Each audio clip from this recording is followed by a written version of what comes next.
I heard them late that night, just past the sound of the last car on the road outside. My door wasn't shut all the way. I never sleep with it fully closed. Maybe they forgot that. Maybe they didn't care. I was lying still in bed when I heard the first whisper. Quiet, but sharp enough to pierce through the silence. "She's already slipping," one of them said, and the other one answered, "Yeah, we'll get the house if she signs it over soon." I didn't move. I didn't breathe loud. My hands stayed folded on my chest like they always do when I pray myself to sleep. Only this time, I wasn't praying.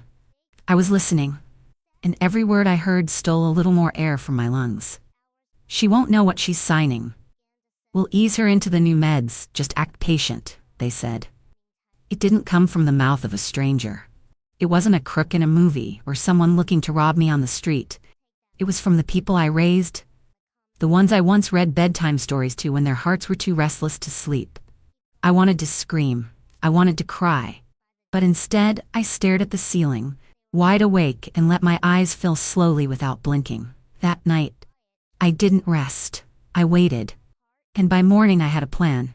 Before I continue, I just want to thank you for staying with me. I don't take it lightly.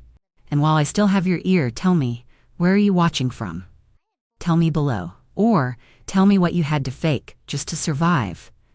Because I know I'm not the only one who's had to wear a mask just to make it through the day. That next morning, I came down to breakfast like nothing happened. My steps were slower than usual, my face still and quiet, and when they asked if I was okay, I looked down at my toast, touched it like I wasn't sure what it was, and said softly, "I forget things these days." I let the words trail like I was trying to catch up with them, like I'd lost a thread and didn't have the energy to find it again. And right then, I saw it. A small glance between them, a smile. Not warm, but knowing. One of them gave a little nudge with their elbow, then quickly turned away like they hadn't meant to do it. But I saw it all. That moment told me more than any confession ever could. They believed it. They believed I was slipping, drifting, that I wasn't who I used to be. And they let themselves relax into that idea. After that, everything changed, not for me, but for them. They stopped hiding things as carefully. They whispered less and assumed more. They brought in papers and laid them on the table like I was too far gone to ask what they meant. They looked through my mail like it didn't belong to me. And when I asked about things, they'd give each other this tired little smile, like I was interrupting their time with my confusion. But I wasn't confused. I was documenting, watching. And I didn't get angry. Not right away. I just kept pretending. Because the more I pretended, the more they revealed. I wasn't always like this, quiet and watching. I'm 73 now, but my story didn't begin with silence. I was a school teacher for most of my life, the kind who stayed late to staple projects on the classroom board. The kind who sent home notes not just about grades, but about how the shy ones smiled when they finally raised their hands. I loved the rhythm of it. Chalk on board, morning bells, the sound of children learning how to be sure of themselves.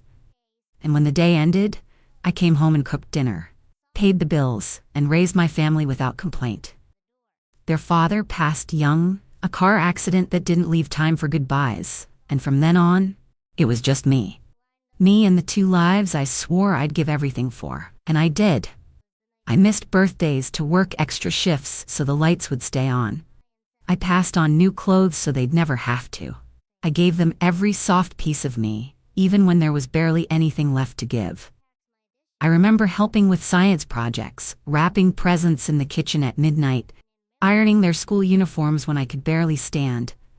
Not because anyone asked me to, but because that's what you do when you love someone more than you love yourself. When I fell last winter, it was a hard fall. I fractured my hip, scared myself more than I let on, and when they offered for me to move in, I said yes. I thought it would be healing, not just for my body, but for all of us. I imagined laughter, stories around the dinner table, a warm place to grow old in the presence of those I raised with my own hands. I never thought it would become something else, something cold. But before everything shifted, I still had hope. I still believed. They saw me the way I saw them. With gratitude, with respect, with love that had history behind it. I truly believed that. And there was one little light in that house that never changed. My granddaughter Lily. She still looked at me the way she did when she was 5 years old, running into my arms with paint on her fingers and a grin that stretched from ear to ear. She'd sneak me cookies after dinner when no one was looking, sit on the couch beside me while the others were too busy for conversation. She didn't say much, but her eyes were kind. And when the rest of the world started turning away, she still faced me. That's what kept me steady in those early days, that flicker of love that reminded me I wasn't invisible. Not completely.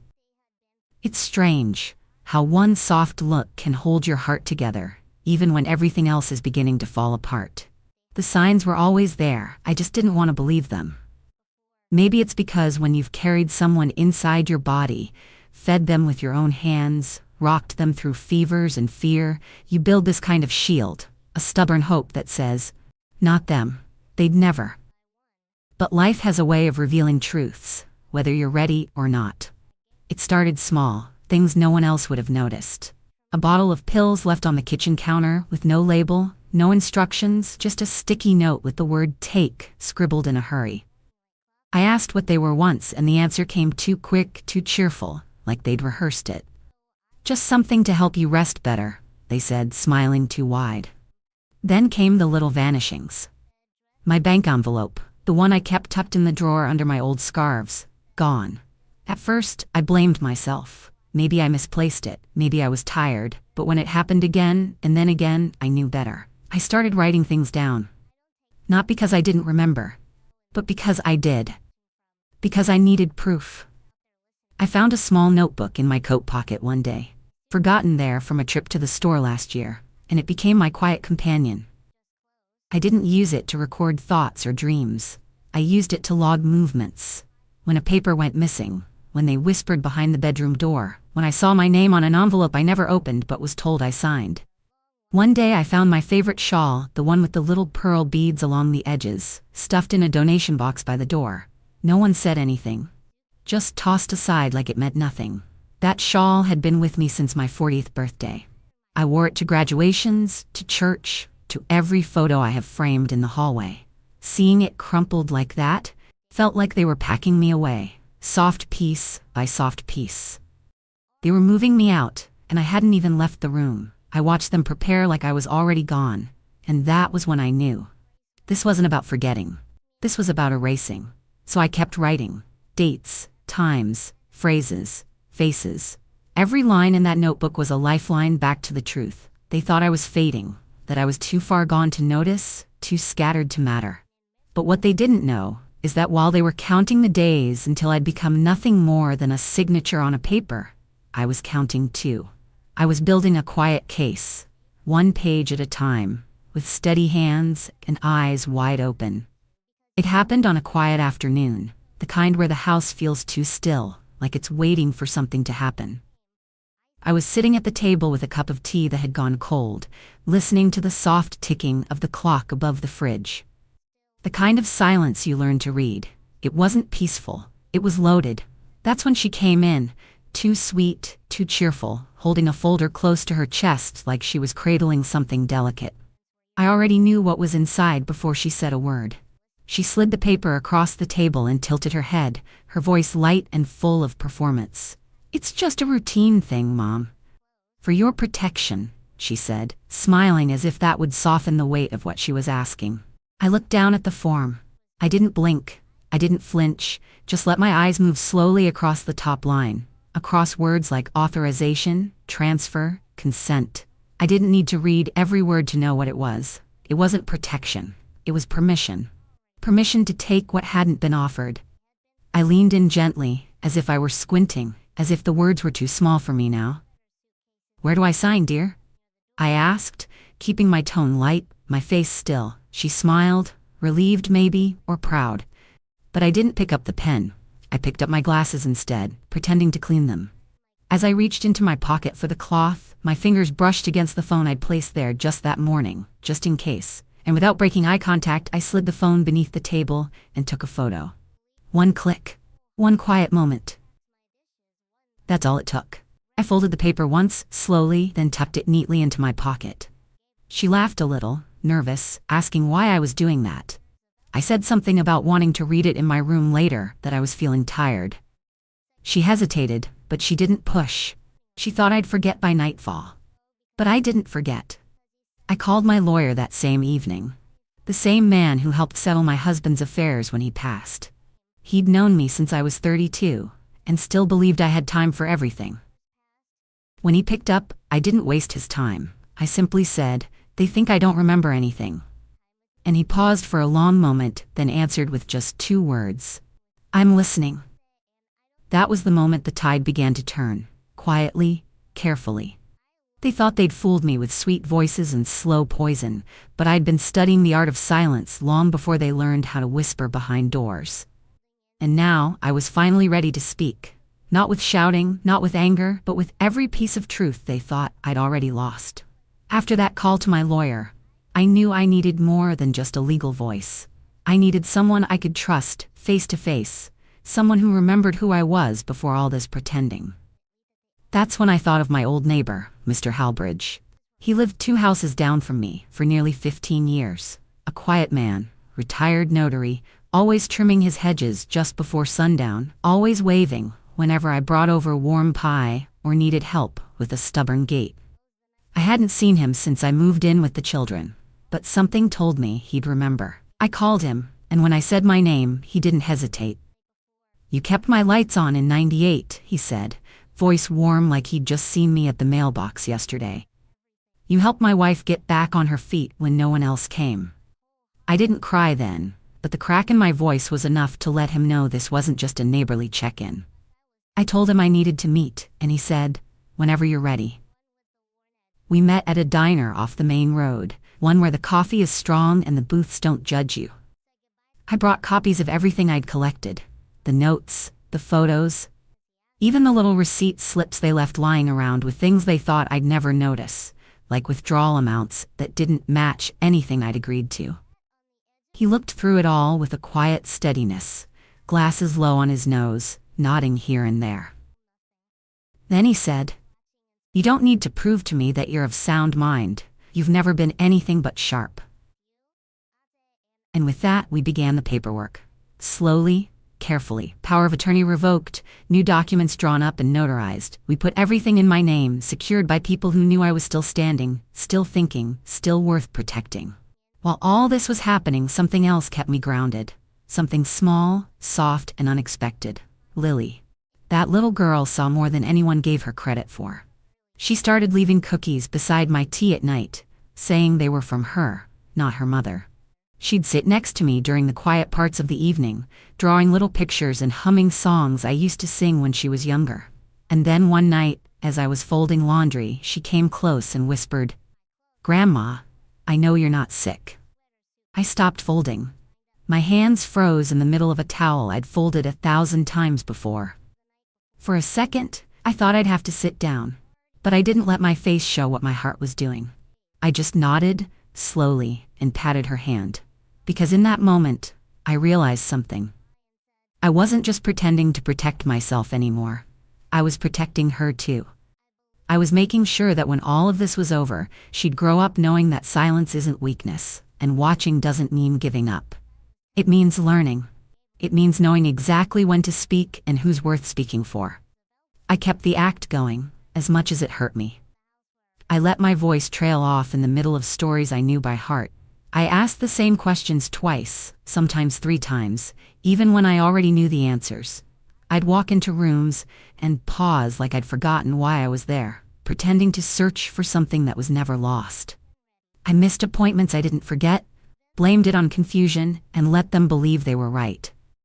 Let them feel smug, like they were in control, like they were doing the right thing, by guiding me, by managing me, by slowly taking over a life I had lived longer than they'd been alive. I let them think I was fading, because the more they believed it, the less careful they became. They left papers out, didn't whisper as much, stopped watching my reactions when they talked about next steps.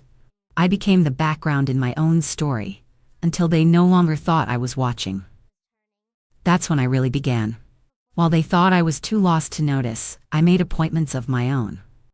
I sat across from my lawyer again and signed a new power of attorney. Not a fake one slid across a kitchen table, but one that carried the full weight of truth. Their names were not on it. I revoked every bit of legal access they thought they still had.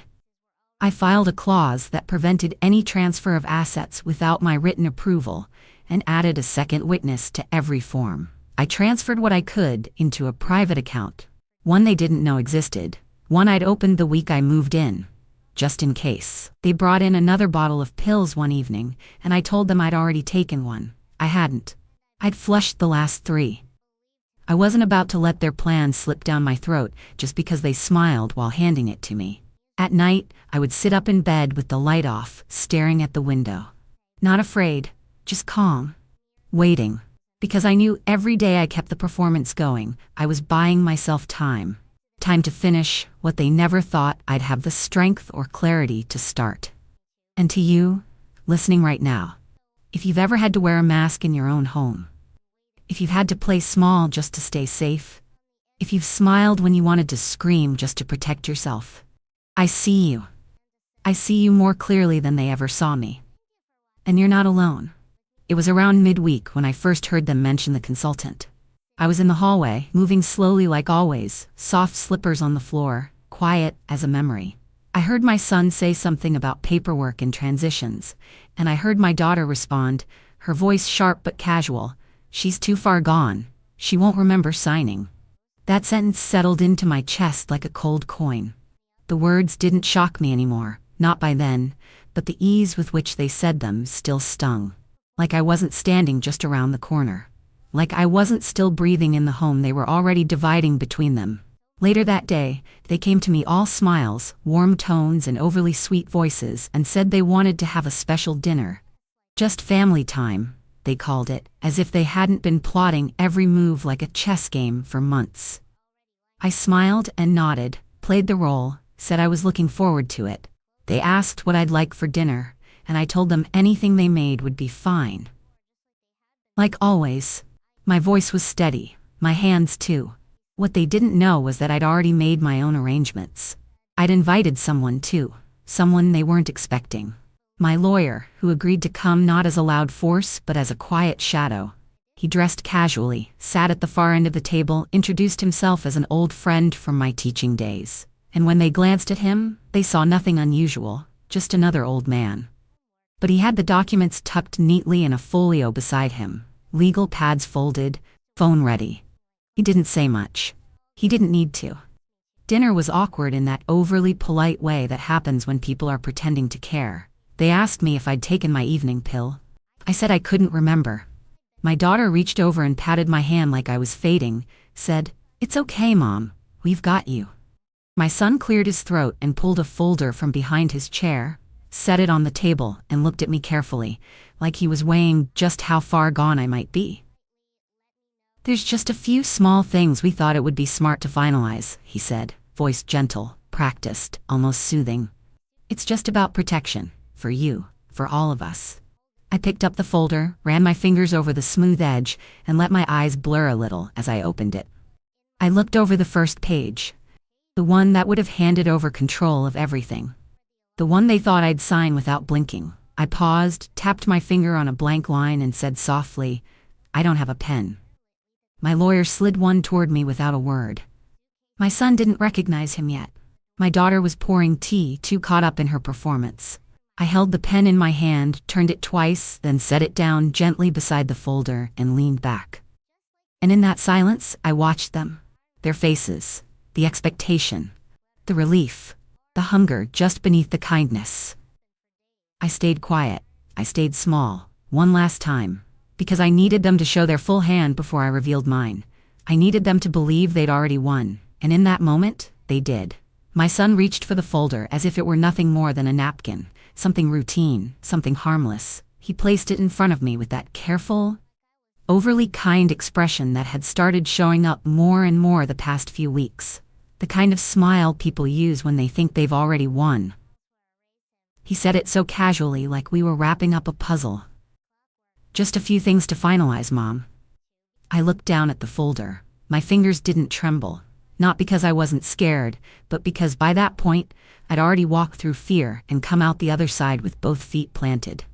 I opened it slowly, not to stall, but to give myself one last look at what they thought they were about to do. The words on the page didn't surprise me. It was all there: the transfer of property, the financial permissions, the full access to every piece of my life, laid out in clean, legal language they assumed I wouldn't understand. But I did. I understood every line, every paragraph, every space they expected me to fill with my signature and surrender. I sat still for a moment, just looking, letting the silence stretch across the table like a sheet being pulled over something about to be buried. Then I folded the paper neatly, precisely, and set it back on the folder. I didn't speak right away. I wanted to see their faces before I did. I looked up at my lawyer first, and he gave me the smallest nod. Calm, steady, ready. Then I turned to my son, then to my daughter, and I looked them both in the eye. They smiled at first, confused, cautious, waiting. Then I said it. "You may have counted me out," I said softly, letting the words land one at a time, but I counted everything. The room went still. My son blinked first, his face tightening just slightly, the first crack in the mask. My daughter opened her mouth, but no sound came. My lawyer reached into his case without rushing, pulled out a document, real, legal, notarized, and laid it on the table. It had everything. Revoked rights, reassigned power, a trust account they couldn't touch, a clause that froze my assets from unauthorized access. He didn't need to raise his voice. The weight of the paper did all the speaking for him. I watched as the color drained from their faces, watched as they shifted in their seats, no longer in control, no longer calm. I didn't shout, I didn't cry, I didn't explain myself. I didn't need to. Because that moment wasn't about revenge. It wasn't about proving a point. It was about reclaiming what had been quietly taken. My name, my place, my worth. I didn't need applause. I didn't want a scene. I just needed them to see me again. And they did. Not as a burden, not as someone fading, but as the woman who had been watching the whole time. I moved out within the week. There was no yelling, no big scene, no need to slam doors or throw words into the air hoping someone might finally listen. I didn't ask for help. I didn't wait for permission. I packed my things in quiet, steady motion. The way I used to make beds in the morning before school runs, before anyone else was awake. A rhythm that belonged only to me. I didn't take everything, just what mattered. A small suitcase with soft sweaters that still smelled like lavender, 2 pairs of shoes I trusted to carry me, a photo album filled with memories they never cared to open, and my notebook, that little thing that had carried me through the worst of it, every word still pressed inside it like leaves saved between pages. I remember standing in the hallway one last time. The air was still, heavy with that strange hush a home gets when love has long gone missing, but everyone keeps pretending it's still around. I looked at the table where they once served me tea with too much sugar. I looked at the living room couch where I used to sit, silent, while they talked over me like I was an old picture hanging crooked on the wall. I didn't feel rage. I didn't feel regret. I just felt done. But before I left, I wrote a letter. Not because I thought they'd understand it. Not because I hoped it would change anything. I wrote it because there are things you say, not for others to hear, but for yourself. So the truth isn't trapped inside your chest forever. I folded the letter slowly, pressed it flat, and left it in the center of the table like a truth left out in the open, no longer hiding in drawers. It read, "You taught me something. About trust. About silence. About the strength of a mother's memory. You taught me that love without respect is just a performance. You showed me how easily people forget the hands that once fed them, how quickly they rewrite history when it's convenient. You didn't break me. You revealed me to myself. And in the end, I thank you for that. Because now I walk away not weaker, but wiser. I don't forget as easily as you hoped. I remember everything." I didn't sign it with love. Not because I hate them, but because love isn't a word you drop at the bottom of a letter. It's something you show. And they stopped showing it long before I stopped asking. I moved into a modest senior apartment just outside town. It's quiet, with a little window that catches the afternoon light and a door that locks when I say so. I chose everything inside myself. The cushions, the curtains, the rug that doesn't match but makes me smile anyway. I hung up my own photos. Me holding their father's hand by the lake, smiling in front of my first classroom, dancing barefoot at a cousin's wedding, I placed the old clock from my kitchen right in the living room where it still ticks, soft and steady, like it remembers the rhythm of a time when things were simpler. There are flowers on my table now, fresh ones. I buy them myself every Friday.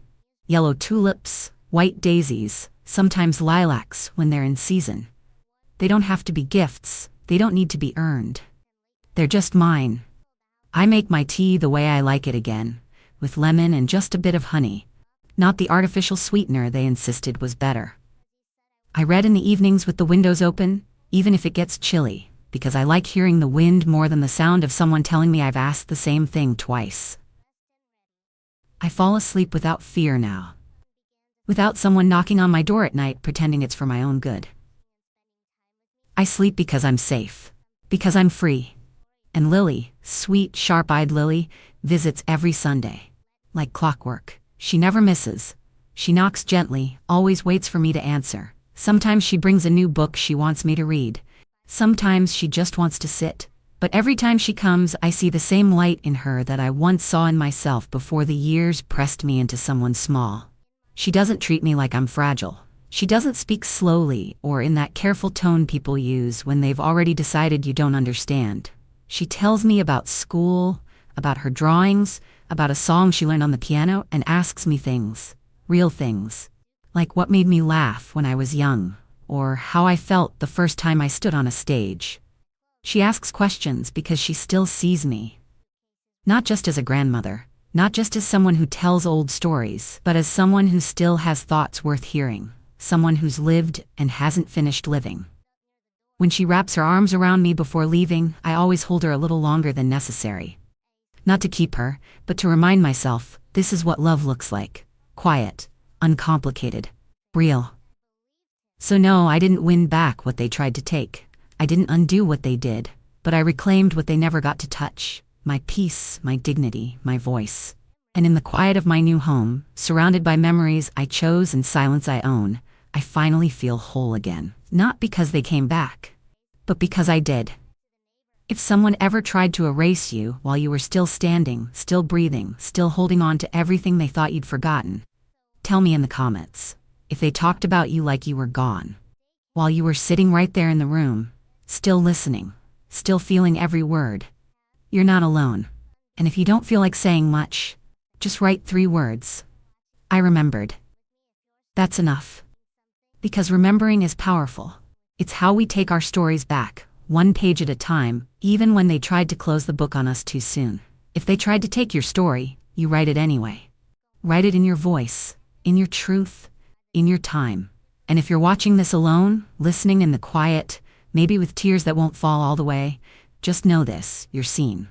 And if no one said it lately, let me say it now. You matter. So stay with me. Subscribe if you want to hear more. I'll be right here. Thank you for watching.